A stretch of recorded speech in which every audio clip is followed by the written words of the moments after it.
あ、ミシェル、今日後でカフェに行かない？うん、いいよ。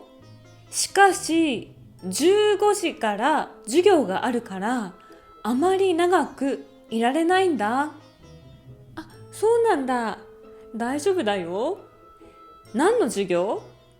えっと、日本語の文法の授業だよ。すごく役に立ってる。しかし、時々退屈なことがあるよ。そうなんだ。ミシェル、なんか硬い感じがする。なんでかな？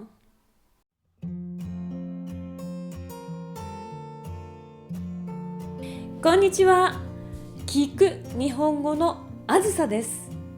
皆さん、日本語の教科書でしかしを勉強した人が多いと思います。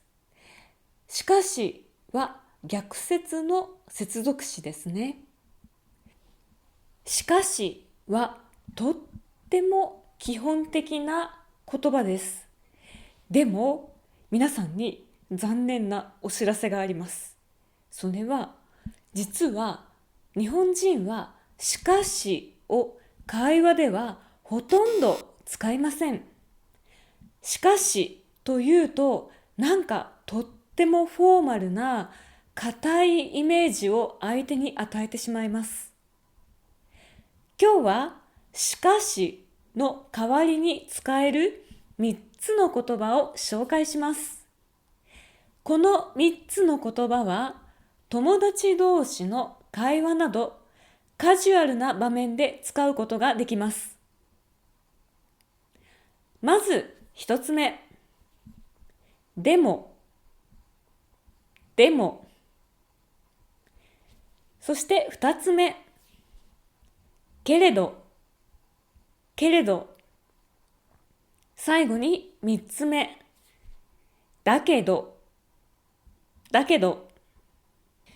まず大事なポイントがあります。これらの3つの言葉は意味が全部同じです。そしてニュアンスも同じです。だからこれらの3つのうちどれを使ってもしかしの意味になります。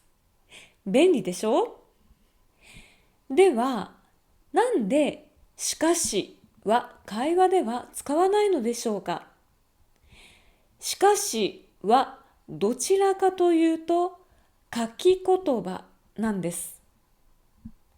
オフィシャルなレポートとかメールを書くときはしかしを使うことがほとんどです。それからニュースやスピーチなど講演会や動画などでもしかしを使います。私の動画でも説明するときよくしかしを使いますね。しかし、友達同士の会話ではこのでも、けれど、だけどのどれかを使うことがほとんどです。けれどはけれどもを短くしたバージョンなんですが、けれどもはしかしと同じでフォーマルな感じが強いです。そしてけれどの代わりにけどを使うこともあります。けど、これは逆にけれどよりももっと砕けた感じに聞こえます。皆さんももし仲のいい友達と会話をするときはこれらのうちの一つをしかしの代わりに使ってみてください。